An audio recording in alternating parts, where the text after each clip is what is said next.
है। हमारे राम आ गए।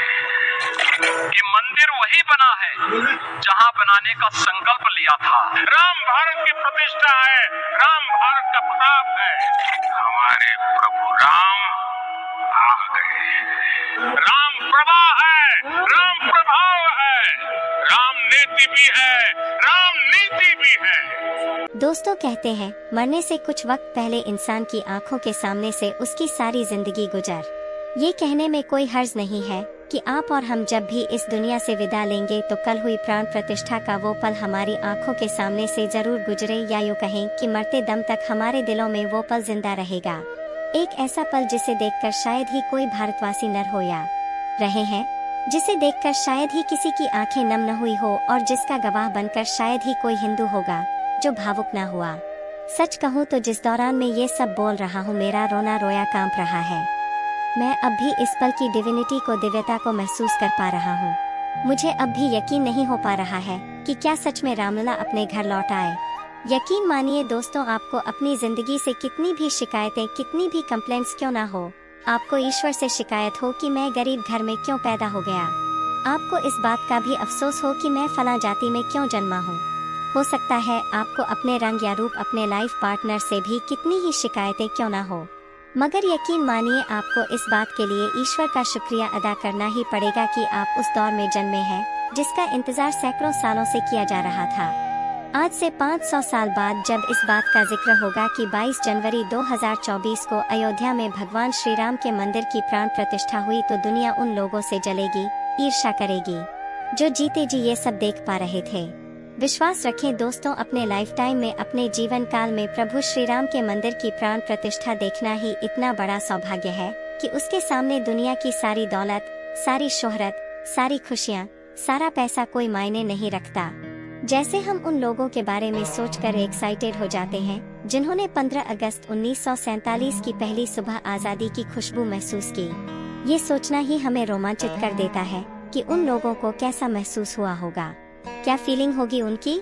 ठीक उसी तरह हाथ से 500 साल बाद भी जब लोग 22 जनवरी 2024 का दिन याद करेंगे तो रोमांचित हो उठेंगे। Way divine location +2 part office Bharat add नया आयाम लिख रहा, मेरा सौभाग्य है कि मुझे यहाँ पे आने का एक मौका मिला। अब सोचिए, क्या आपसे बड़ा कोई खुशनसीब है, क्या आपसे बड़ा कोई भाग्यशाली है? और अगर नहीं है तो इसी पल अपने मन से जिंदगी को लेकर जितनी भी कड़वाहट है उसे थूक दीजिए।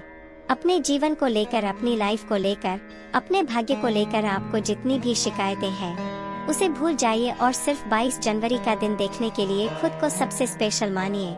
उसके लिए ईश्वर को थैंक यू बोलिए। मुझे याद नहीं आता कि टीवी पर कल का ये कार्यक्रम देखने के दौरान कितनी दफे मेरी आंखें नम हुई होंगी। मुझे याद नहीं आता कि इससे पहले किसी एक मौके का जश्न मनाने के लिए पूरा देश एकजुट हुआ। मैं वो मोमेंट देखकर इमोशनल हो गया जो मंदिर की प्राण प्रतिष्ठा के वक्त साध्वी ऋतंभरा जी और उमा भारती जी गले लगकर रोने लगे। ये वो ओजस्वी महिलाएं हैं जिन्होंने राम मंदिर आंदोलन में अपनी भूमिका के लिए न जाने कितना अपमान सहा, कितनी पीड़ाएं झेली, कितने सपने देखे, और अब जब सालों बाद इनका सपना पूरा हुआ तो ये अपने आंसू रोक नहीं पाए और वही भव्य मंदिर के सामने खड़े होकर रोने लगे। ऐसी एक नहीं कई तस्वीरें मंदिर की प्राण प्रतिष्ठा के बाद हमारे सामने आई। मुझे यकीन है इनमें से बहुत सारी तस्वीरें आपने भी नहीं देखी होंगी।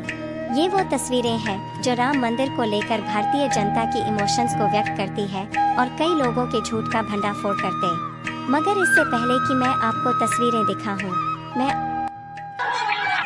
राम विवाद नहीं, राम समाधान है। राम सिर्फ हमारे नहीं है, राम तो सबके हैं। दोस्तों, प्राण प्रतिष्ठा कार्यक्रम में प्रधानमंत्री नरेंद्र मोदी को बुलवाने पर बहुत सारे लोग सवाल उठा रहे थे कि मंदिर आंदोलन में मोदी जी का क्या रोल था। वो ये भी इल्जाम लगा रहे थे कि मोदी जी इस मौके का सिर्फ पॉलिटिकल फायदा उठाना चाह रहे हैं। मुझे नहीं पता इस तस्वीर से मोदी पर हमला करने वाले संतुष्ट होंगे या नहीं, मगर ये तस्वीर मुझे बहुत भावुक कर गए। उनका जो परिश्रम, उन साथियों को मैं प्रणाम करता हूँ। राम